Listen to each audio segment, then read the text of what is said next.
Então, convido você a abrir a sua Bíblia. Hoje nós vamos fazer a análise de Mateus 21, versos 33 a 46. Então, se você já quiser ir encontrando esse texto.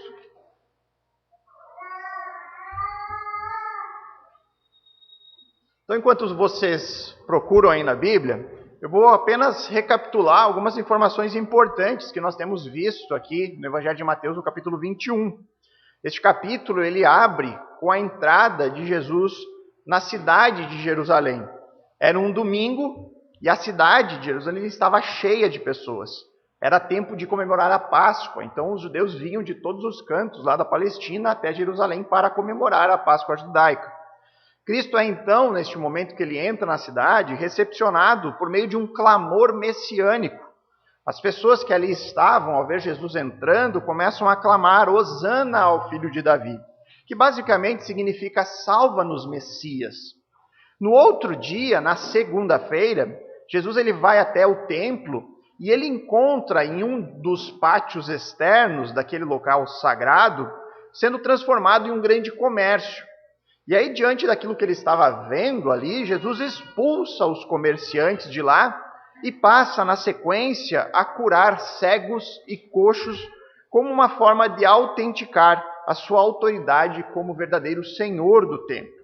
Outra vez mais, neste dia, na segunda-feira, lá no templo, nós vemos o clamor messiânico que agora vinha por parte de crianças que gritavam igualmente o que aconteceu no domingo, Hosana ao filho de Davi.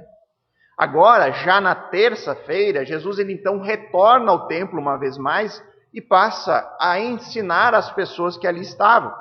E aí, neste momento, os religiosos, aqueles que detinham o controle tanto da religião quanto do próprio templo, já muito transtornados, indignados com tudo aquilo que havia acontecido na segunda-feira, eles logo chegam até Cristo e passam a questionar a sua autoridade. Jesus, então, propõe a eles que se eles respondessem de onde vinha o ministério de João Batista, de Deus ou dos homens, Cristo responderia a eles com que autoridade ele realizava o seu próprio ministério. E aí, depois de Jesus receber a resposta dos religiosos de não sabemos de onde vem o ministério de João, Jesus então propõe uma série de parábolas que tem o objetivo ilustrar a situação espiritual deste grupo de homens. A primeira delas, a parábola dos 2 filhos, nós analisamos na semana passada. E hoje nós veremos a segunda dessas parábolas proposta por Cristo, que é o texto que nós encontramos em Mateus 21, versos 33 a 46. Então vamos fazer a leitura do texto. Diz assim a palavra de Deus. Escutem outra parábola. Havia um homem, dono de terras, que plantou uma vinha, pôs uma cerca em volta dela, construiu nela um lagar, edificou uma torre e arrendou a vinha a uns lavradores. Depois, ausentou-se do país. Quando chegou o tempo da colheita, o dono da vinha mandou seus servos, os lavradores, para receber os frutos que cabiam a ele. Mas os lavradores, agarrando os servos, espancaram um, mataram o outro e apedrejaram ainda outro. O dono enviou ainda outros servos em maior número, e os lavradores fizeram a mesma coisa com eles. Por último, o dono da vinha enviou-lhes o seu próprio filho, pensando, o meu filho eles respeitarão. Mas os lavradores, vendo o filho, disseram uns aos outros, este é o herdeiro, venham, vamos matá-lo e ficar com a herança dele para nós. E agarrando-o, lançaram fora da vinha e o mataram. Quando, pois, vier o dono da vinha, que fará aqueles lavradores? Eles responderam, fará perecer horrivelmente aqueles malvados, e arrendará a vinha a outros lavradores, que lhe entregarão os frutos no tempo certo. Então Jesus perguntou, vocês nunca leram as Escrituras? A pedra que os construtores rejeitaram, essa veio a ser pedra angular? Isso procede do Senhor e é maravilhoso aos nossos olhos? Portanto, eu lhes digo que o reino de Deus será tirado de vocês e entregue a um povo que lhe produz os respectivos frutos. Todo o que cair sobre essa pedra ficará em pedaços, e aquele sobre quem ela cair ficará reduzido a pó. Os principais sacerdotes e os fariseus, ouvindo essas parábolas, entenderam que Jesus falava a respeito deles. E, embora quisessem prendê-lo, tinham medo das multidões, porque estas o consideravam como profeta. Vamos orar mais uma vez, irmãos? Amado Pai, soberano Deus, obrigado, Senhor, pela oportunidade que nós temos de estar aqui reunidos como igreja, desejosos de aprender a palavra de Deus, buscando por meio desta revelação especial a nós, o caminho pelo qual nós devemos andar e o caminho único que nos leva até o Teu reino. Que o Senhor fale ao nosso coração por meio do texto, que a gente possa aprender da palavra de Deus da maneira correta, Senhor. Nos ajuda a não cairmos no erro, porque sabemos que somos pecadores e que o nosso pecado permanece nos atrapalhando. Que o Senhor nos dê, Deus, a iluminação necessária por meio do Teu Santo Espírito e que a palavra de Deus venha a nós em poder aqui nessa manhã. É o que pedimos em nome de Cristo. Amém. Então, irmãos, nós temos diante de nós um texto um pouco mais extenso para analisarmos do que de costume. Então, por causa disso, pela extensão aqui da parábola, eu vou no primeiro momento explicar toda ela. A parábola você vai encontrar nos versos 33 a 39. E aí, depois da explicação da parábola, nós vamos aqui retirar alguns ensinamentos importantes dela. Jesus ele vai fazer algumas aplicações aos religiosos, e aí então nós veremos que aplicações são essas. Então, em primeiro momento, nós vamos fazer toda a explicação da própria parábola. E aí a gente inicia no verso 33, quando Jesus diz, escutem outra parábola. Ou seja, escutem mais uma parábola. Ele já havia contado uma agora, no momento anterior, que é a parábola dos dois filhos. Agora ele conta outra. E aí ele começa. Havia um homem, dono de terras, que plantou uma vinha. Pôs uma cerca em volta dela. Construiu nela um lagar. Edificou uma torre e arrendou a vinha a uns lavradores. Depois ausentou-se do país. Então, na semana passada, quando nós estávamos analisando a primeira dessas parábolas propostas por Jesus aos religiosos ali no templo, eu lembrei a vocês de uma regra de interpretação bastante importante. Sempre que nós nos deparamos com parábolas, nós temos que, de certa forma, resistir à tentação de querer encontrar o significado para cada elemento presente nela. Além disso, na parábola dos dois filhos, nós encontramos lá uma mensagem extremamente clara e direta. O sentido pretendido por Jesus na parábola anterior estava declarado e foi por ele aplicado e explicado. Essa é uma regra, que nós sempre devemos observar quando nós vamos a parábolas. Não tentar buscar cada significado de cada elemento, a não ser que o próprio texto nos dê o significado. Se não houver uma explicação direta no texto, identificando o elemento, colocando sobre ele um significado, eu diria que é tolice, perda de tempo e até perigoso nós ficarmos tentando adivinhar o que cada coisa simboliza. Tentar encontrar um significado espiritual ou algo do tipo. Aqui, irmãos, no verso 33, nós vamos ver Jesus falando outra vez sobre uma vinha. Ele havia feito isso na parábola anterior.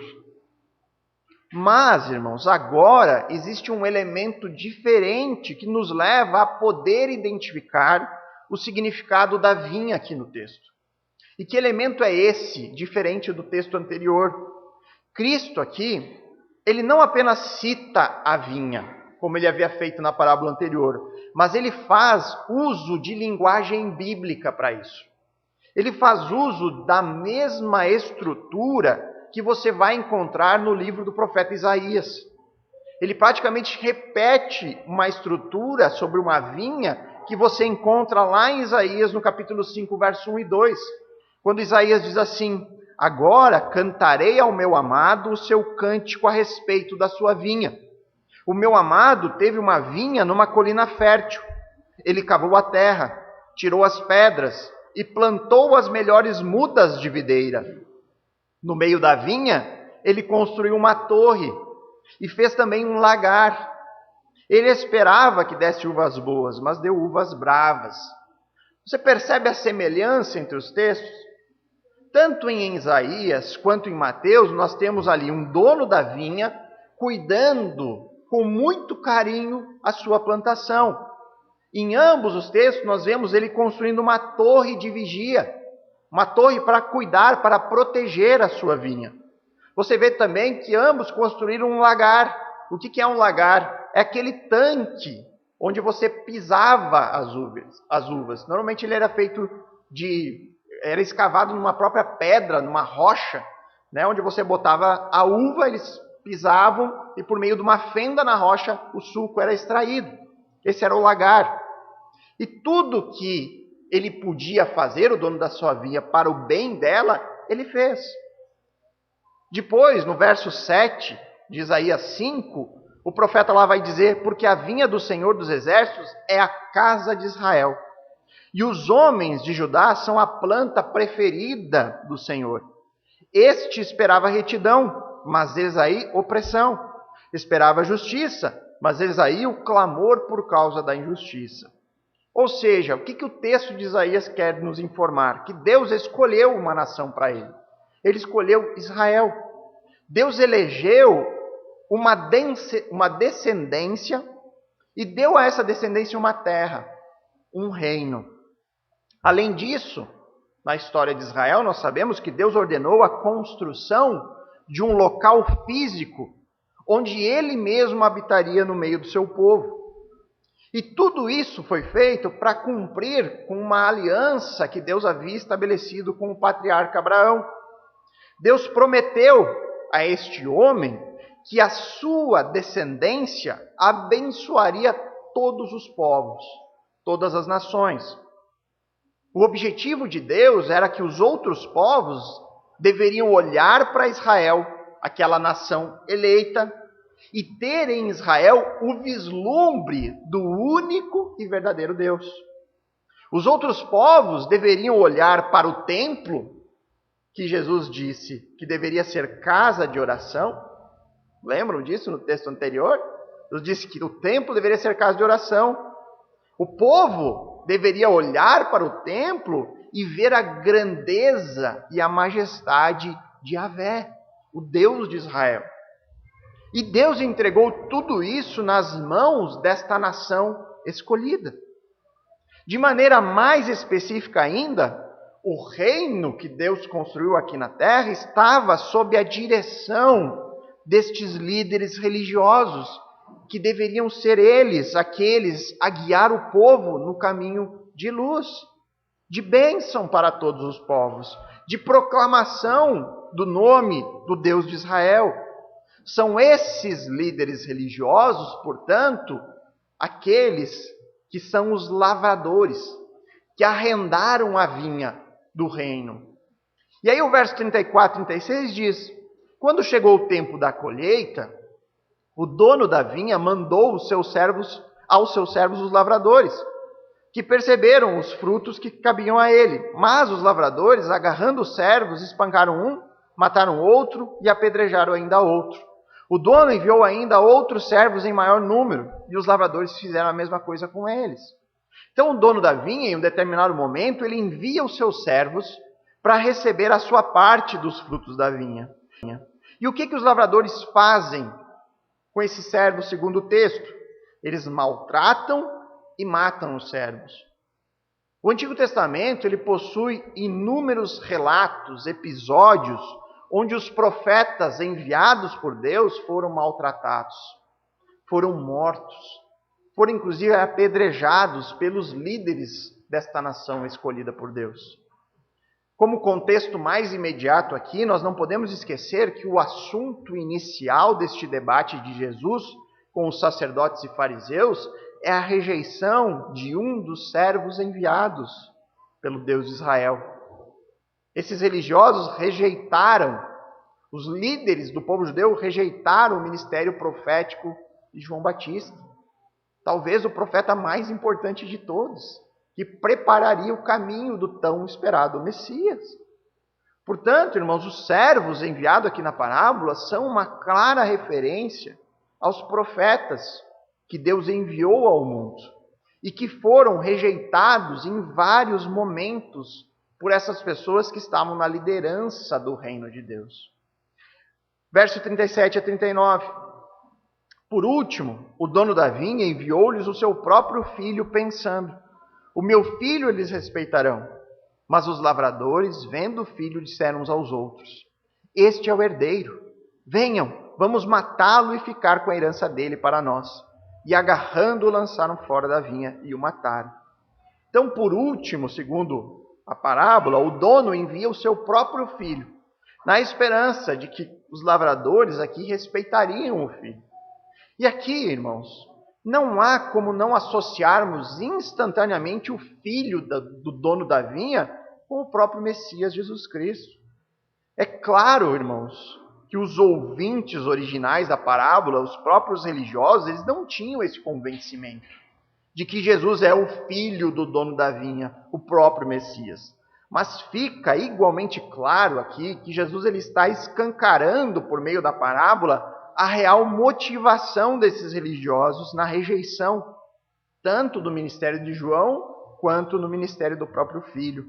O problema maior em relação ao ministério de Jesus está no medo desses homens orgulhosos de perder o poder sobre o povo, perder o próprio controle do templo e da religião, de perder o lucro que tudo isso providenciava a eles.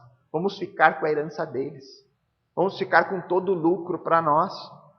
O maior problema deles é, sem dúvida, o orgulho religioso do qual Jesus tem tanto alertado nesses últimos textos.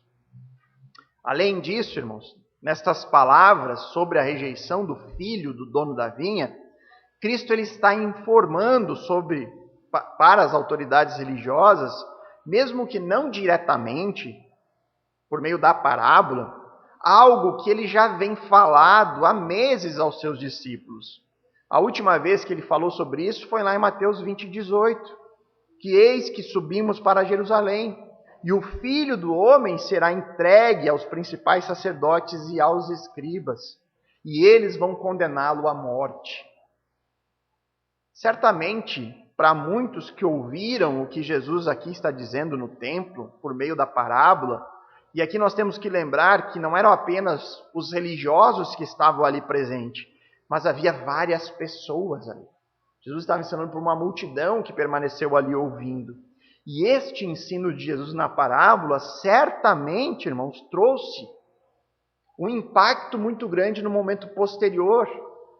Foi certamente instrumento de conversão para muitas pessoas que algumas semanas depois a isso ouviriam Pedro, lá em Atos, no capítulo 2, versos 22 a 23, dizer: israelitas, escutem o que eu vou dizer. Jesus, o Nazareno, homem aprovado por Deus diante de vocês com milagres, prodígios e sinais. Eles estavam no templo, lembra? Viram Jesus curando cegos e coxos. E aí Pedro lembra que Deus aprovou o ministério de Jesus por meio dos sinais que ele fazia, os quais o próprio Deus realizou no meio de vocês, como vocês mesmos sabem, a este, conforme o plano determinado, Jesus já havia ensinado que isso aconteceria, por meio da presciência de Deus, vocês mataram. Esse povo que está ali ouvindo é o mesmo que vai gritar: crucifica-o. Poucos dias depois, vocês o mataram, crucificando por meio de homens maus, os líderes da religião. Pedro falou exatamente depois, pregou sobre tudo isso que está acontecendo aqui no texto de hoje. E certamente muitos que ouviram lembraram de tudo isso. E Deus usou isso como instrumento para a conversão de milhares nesse dia que Pedro termina a sua pregação. Então é muito interessante este detalhe singular dos evangelhos, né? Apenas nos evangelhos você vai encontrar esse tipo de coisa. Você tem um contexto imediato que você tem que pensar, né? O que a narrativa significou no momento para aquelas pessoas ali presentes. Como será que elas entenderam? Como os religiosos compreenderam essas palavras, né? Como aquelas pessoas que estavam ali entenderam a palavra que Jesus disse naquele momento. Aí depois nós temos que pensar, mas será que Pedro, quando escreveu, já era outra cabeça?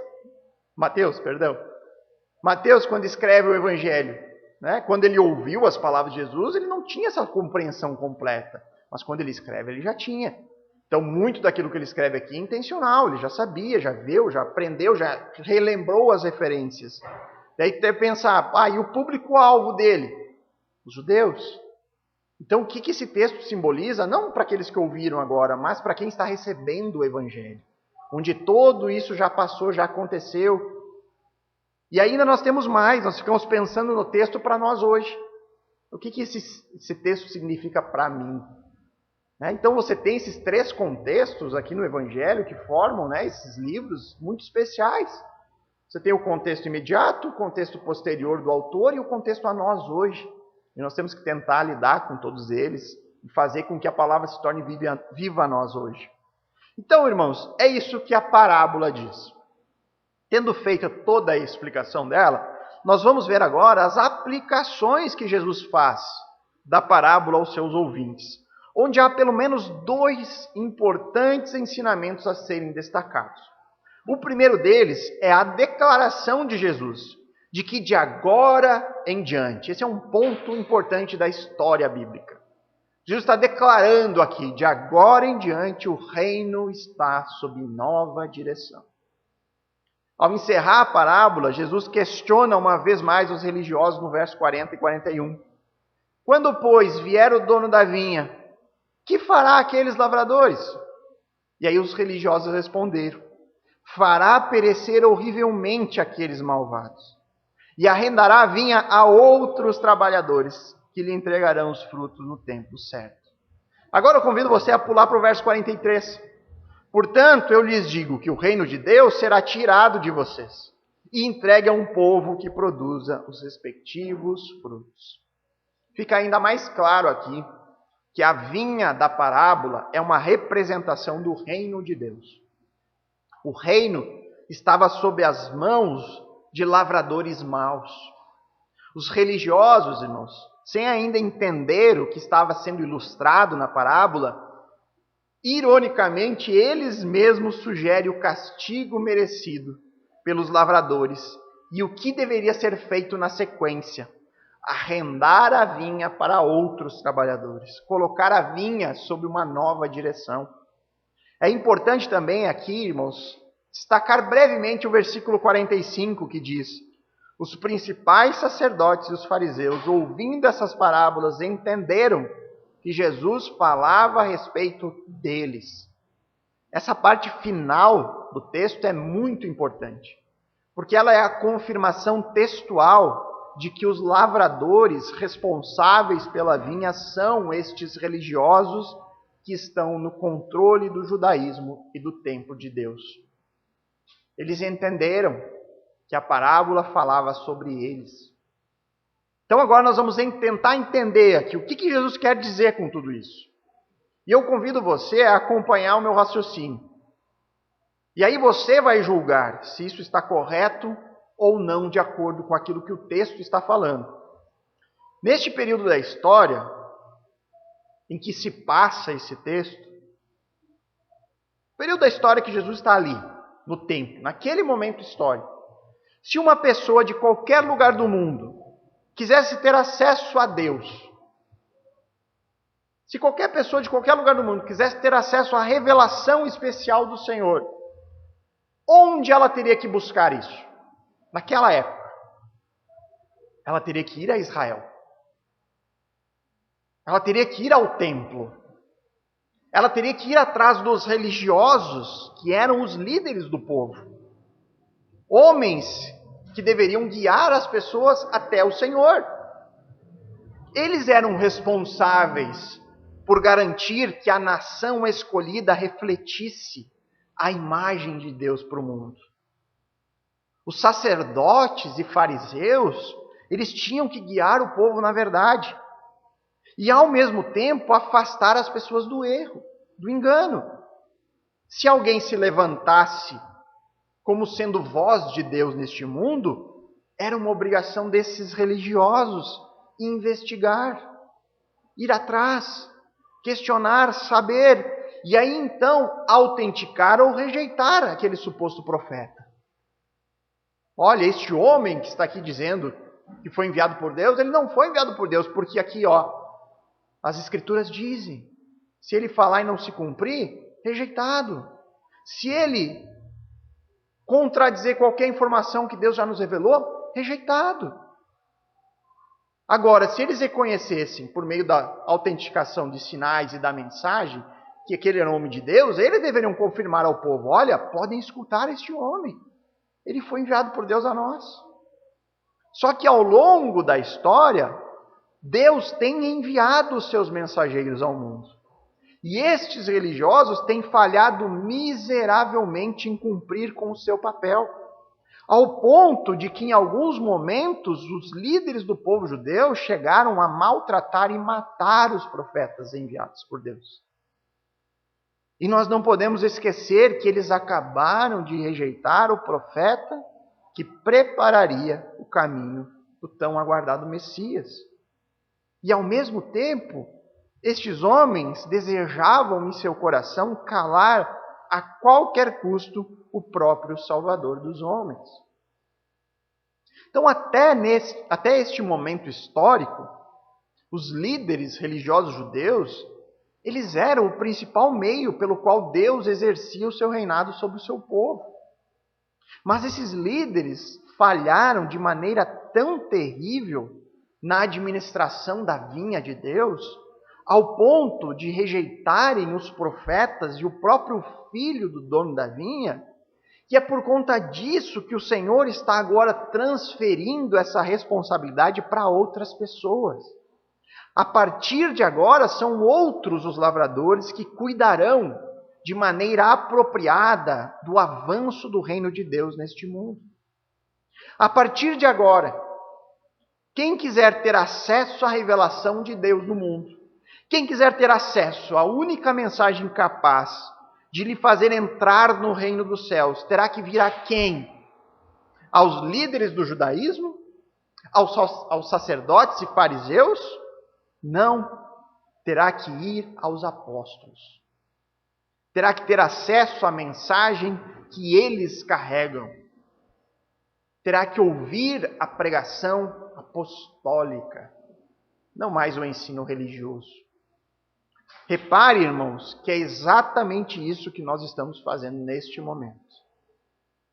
Buscando, na pregação apostólica, ter acesso à única revelação capaz de nos salvar. É a mensagem apostólica, a única fonte segura que nos conduz ao verdadeiro Messias. Se você for até os religiosos judeus, se você for até um sacerdote ou um fariseu, mesmo que eles possuam toda a pompa de religiosidade, todo o orgulho próprio que lhe é devido, a única coisa que esses homens serão capazes de lhe fazer é te afastar do Messias. Farão o papel de verdadeiras pedras de tropeço e vão te desviar do caminho certo. Mas, por outro lado, se você for procurar os simples e humildes apóstolos, por meio do Novo Testamento, os discípulos de Jesus, se você buscar a eles, eles serão capazes de abrir as portas do reino para você. E é importante dizer, eles não vão fazer isso pelos seus próprios méritos. Eles não vão fazer isso porque eles são melhores que os antigos lavradores. Mas unicamente eles farão isso porque só eles anunciam, proclamam que o Messias chegou. E ele é Jesus de Nazaré. O reino de Deus foi oficialmente retirado dos religiosos judeus e está sob nova direção. Foi entregue agora aos simples discípulos de Jesus. Os apóstolos são os portadores das boas notícias. São os mensageiros do rei. E é a eles que nós devemos ouvir. Percebam como isso continua relevante para nós em nossos dias. É uma excelente maneira, irmãos, de nos protegermos de pedras de tropeço. Especificamente da mais perigosa de todas as pedras de tropeço, que é a religiosidade. Desconfie sempre. Se alguém apresentar um caminho de salvação que não seja exclusivamente por meio do Filho. Porque a religiosidade fará isso. Da mesma forma que os sacerdotes e fariseus do tempo de Jesus faziam. Confiavam muito mais na tradição, nas suas regras, nas leis que eles mesmos criavam, confiavam em uma suposta justiça própria, do que em Deus e na sua revelação. Qual é a pregação apostólica? Do que consiste a pregação dos apóstolos? Paulo fala sobre isso lá em 1 Coríntios, no capítulo 1, verso 22 a 23, ele diz: porque os judeus pedem sinais, e os gregos buscam sabedoria, mas nós pregamos o Cristo crucificado, escândalo para os judeus, loucura para os gentios. Ou seja, a pregação apostólica consiste só em Jesus. Só no Cristo crucificado existe salvação. Não há salvação na lei. Não há salvação na tradição. Não há salvação em costumes, em rituais. Não há salvação nos seus próprios méritos. Qualquer coisa que for acrescentada como requisito para a salvação deve ser imediatamente rejeitado. Pois se houver qualquer coisa além do Cordeiro que foi morto, então, irmãos, nós estamos jogando no lixo a graça.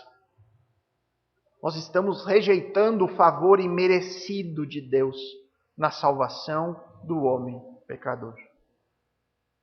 Apenas em Cristo é que nós encontramos salvação. O segundo ensinamento importante que nós podemos retirar do texto, que é um ensino que você sempre encontrará presente na própria pregação apostólica, é uma mensagem acerca de uma pedra preciosa e ao mesmo tempo perigosa. Vejamos o que diz Jesus no verso 42. Então Jesus perguntou: vocês nunca leram nas Escrituras? A pedra que os construtores rejeitaram, essa veio a ser a pedra angular? Isso procede do Senhor e é maravilhoso aos nossos olhos? Jesus aqui faz uma provocação pesada aos religiosos. Vocês nunca leram? Vocês que são tão espertos, tão conhecedores, os protetores da palavra, vocês nunca leram essa parte das Escrituras? Jesus aqui está mais uma vez pegando pesado. E aí nós devemos lembrar que o ponto alto da parábola é a rejeição do filho. O filho do dono da vinha que foi morto pelos lavradores. Depois dos religiosos responderem o que deveria ser feito com eles, Jesus então cita aqui o Salmo. Salmo 118, verso 22 e 23. E ele faz isso para ilustrar ainda mais a rejeição do filho. A pedra que os construtores rejeitaram, essa veio a ser pedra angular. Isso procede do Senhor e é maravilhoso aos nossos olhos. Cristo aqui ele faz uso de mais uma ilustração. Já tinha feito a ilustração na parábola sobre a vinha, agora ele faz uma ilustração sobre construção. A pedra angular, irmãos. Se você traduzir literalmente do texto original, essa pedra é a cabeça da esquina, é o nome dela, uma tradução literal do termo. Era uma pedra cuidadosamente trabalhada para que desse sustentação ao parapeito de um telhado, a uma escadaria ou ao próprio muro de uma cidade. Essa pedra, ela deveria ter o tamanho certo, o peso certo, o formato certo. Era uma pedra fundamental para o tipo de construção daquele tempo. Jesus disse que os construtores, aqui uma clara referência aos lavradores que rejeitaram o filho, agora rejeitam também a pedra.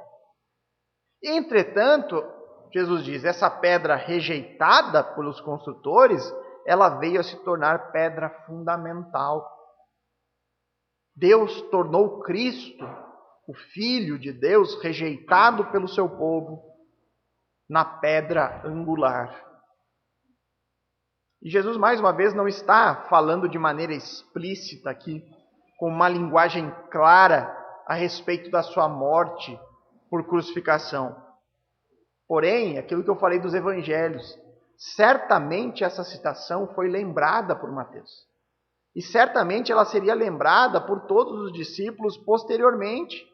De tal forma que hoje nós lemos o texto e imediatamente nós associamos a ilustração com os eventos que vão ocorrer nos próximos dias.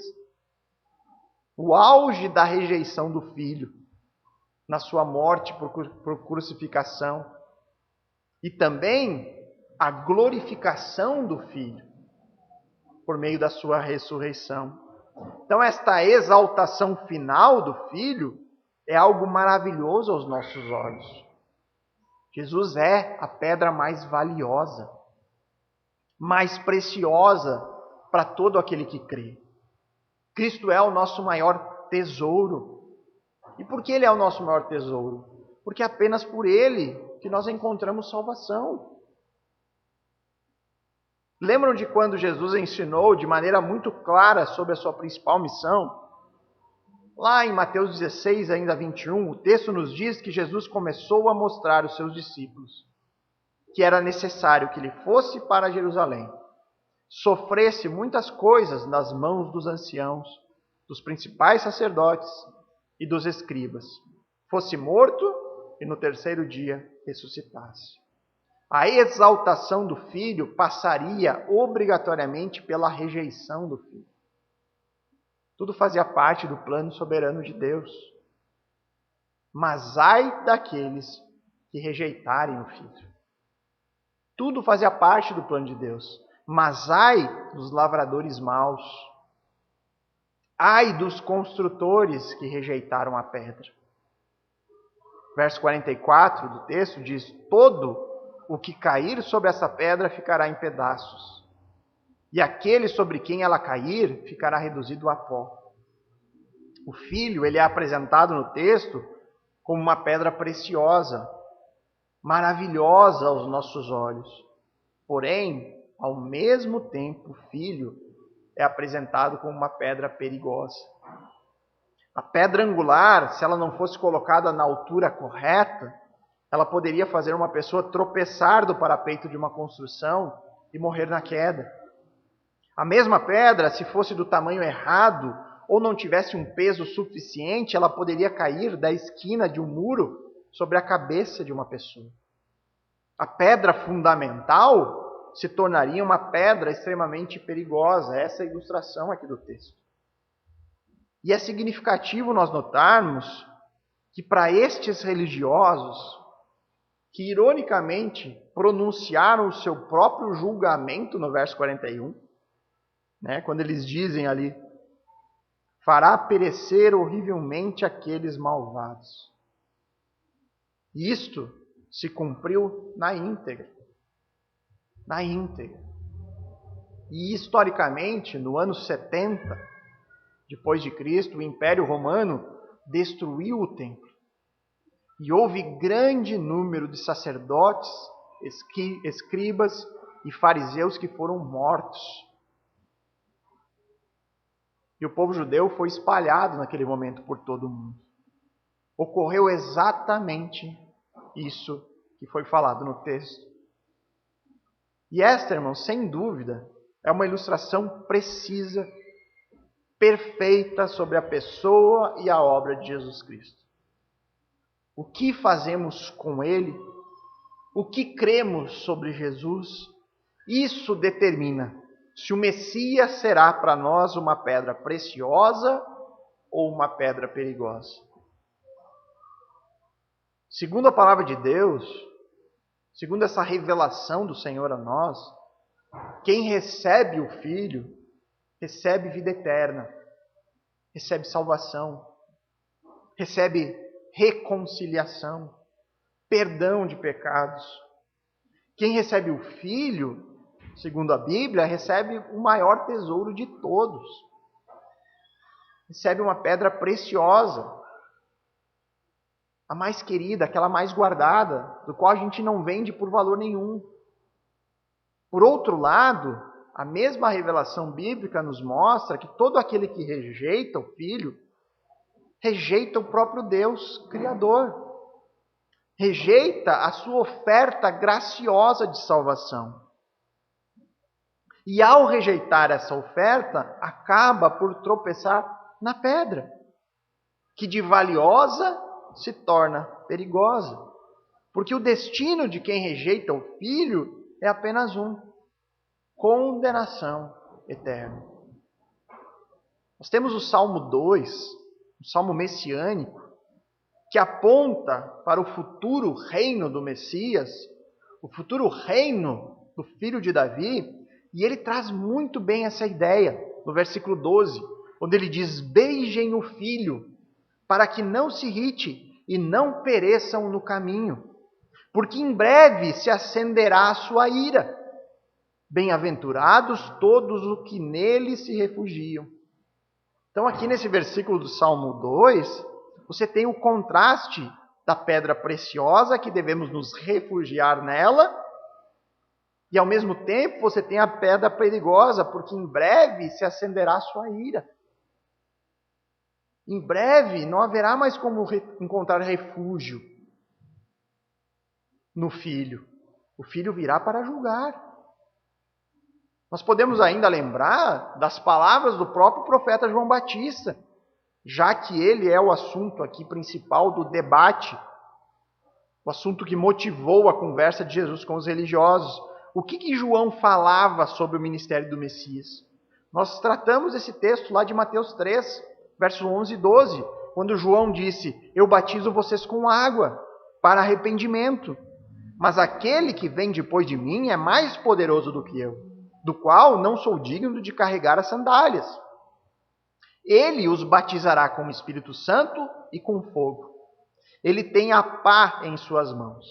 Limpará a sua eira e recolherá o seu trigo no celeiro. Porém, o mesmo Messias queimará a palha num fogo que nunca se apaga. Fica muito claro a ideia que Jesus apresenta aqui no texto de hoje, de Mateus, neste debate com os sacerdotes e fariseus. O Messias é a pedra angular, uma pedra preciosa para os que creem, mas, porém, ao mesmo tempo, ele é uma pedra extremamente perigosa para os que o rejeitam. O Messias batiza com o Espírito Santo, mas ele também vai ser o responsável por colocar no fogo aqueles que o rejeitam. Nós todos, irmãos, nascemos sem o Filho. Nós nascemos sem o conhecimento da mensagem capaz de nos salvar. Nós nascemos como palha caminhando em direção a este fogo que nunca se apaga. Essa é a maneira como nós nascemos, destituídos de graça, desprovidos do favor de Deus. Entretanto, nós hoje, nós que estamos reunidos aqui nesse local, nós conhecemos o Filho. Nós tivemos acesso à sua mensagem. Nós tivemos acesso à sua palavra, à sua pregação, aos ensinamentos que nos foram transmitidos pelos novos administradores da vinha. Nós temos acesso à mensagem apostólica. Uma mensagem que proclama a Cristo. E este crucificado, que fala da morte do Cordeiro. Que fala que o único caminho de salvação é por meio dele. E a pergunta inevitável aqui é: o que faremos de posse desse conhecimento? Nós faremos como os primeiros lavradores? Faremos como os construtores que rejeitaram a pedra? Ou faremos como os apóstolos? Ou como milhares e milhares de pessoas ao longo da história, que creram em Jesus e que encontraram nele uma pedra preciosa, da qual nunca mais abriram mão? O que faremos com Jesus? A nossa reação diante da pregação apostólica vai determinar que tipo de pedra Jesus é para nós. Uma pedra preciosa ou uma pedra extremamente perigosa, que causará inevitavelmente nossa ruína eterna. E é importante enfatizar isso, irmãos. Ou Jesus será para nós precioso, ou ele não será nada. Ou ele vai ser precioso, ou ele não vai ser nada. E por que eu digo isso? Porque muitos conhecem a Cristo, mas tentam fazer dele a cereja do bolo, meramente decorativo. Nós temos este exemplo aqui no texto. Você tem os extremos representados na figura dos religiosos, que rejeitam abertamente. Esse não é o Messias e nós queremos matá-lo. Esse é o extremo. Eu não creio em Jesus. Eu não acho que ele é Deus, eu não acho que ele é o enviado, o Salvador, eu não acho nada. E eu declaro isso abertamente. Esse é o extremo. Não tente me convencer da sua fé. Eu não creio e ponto final. Do outro lado do extremo, você tem o outro lado da moeda, que são os apóstolos, os discípulos, aqueles que creem, que abraçam a mensagem e que passam a viver de acordo com ela. Pedra preciosa, guardada. Nada neste mundo vai fazer eu abrir mão dela. Aconteça o que acontecer, é o meu bem mais precioso aqui na terra. É ele, a pedra angular. E eu não abro mão dela. Porém, aqui no texto você tem um caminho do meio. Você tem uma multidão indecisa, que considera Jesus um profeta. Ou seja, essas pessoas tinham alguma estima pelo ministério de Jesus. Não, eu gosto desse Jesus, eu acho que ele tem palavras boas. Eu acho interessante. Ele deve ser um profeta de Deus mesmo. É o tipo de estima cereja do bolo. Só que esse tipo de estima por Jesus fará com que essas pessoas, em poucos dias, sendo influenciadas pelos religiosos, estarão gritando: crucifica-o, soltem Barrabás. Nós não queremos esse filho. Nós não queremos esse Messias. E é por isso que eu digo, irmãos, cuidado. Porque ou Cristo é precioso para você, ou ele será extremamente perigoso. E eu vou trazer aqui apenas um exemplo, irmãos, para não nos estendermos muito, para fazer você pensar sobre isso. Um exemplo prático, poderia passar mais aqui o dia inteiro hoje. E você pode fazer esse exercício em casa, com a sua família, meditando sozinho, enfim.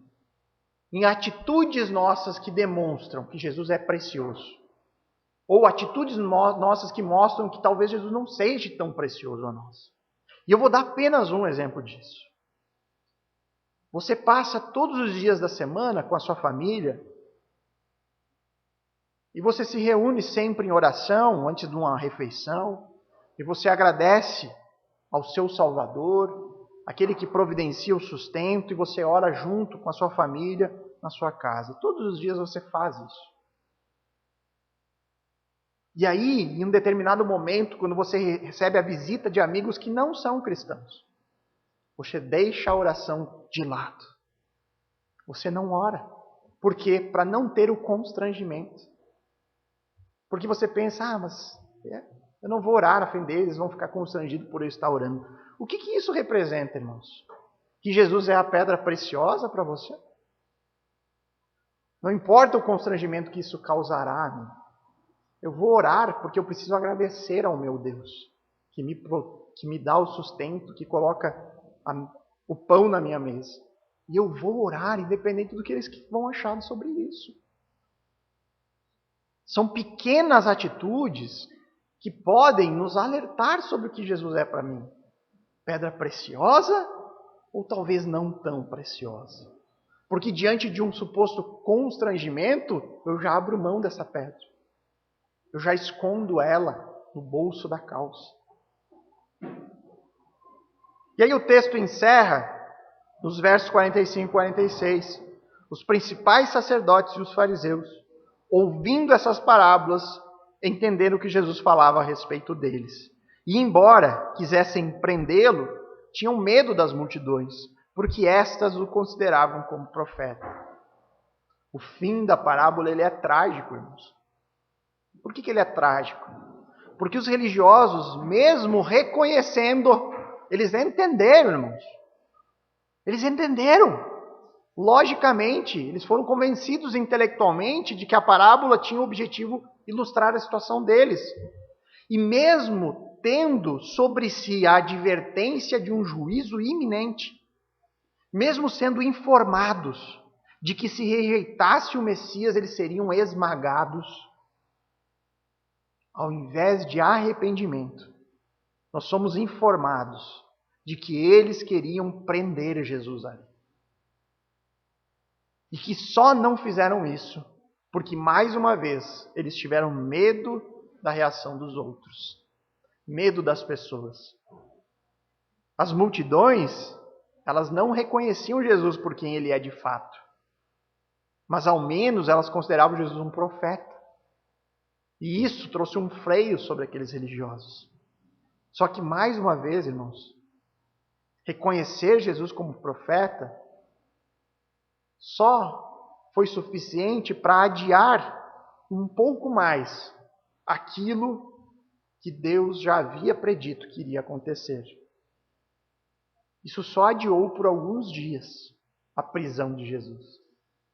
A missão do Messias, ela está cada vez mais próxima de ser completada. Então, na próxima semana, nós vamos continuar aqui neste debate de Jesus com os religiosos no templo. E aí nós veremos que Cristo vai propor mais uma parábola para ilustrar essa situação espiritual deles e daqueles que rejeitam a pedra. Vamos orar.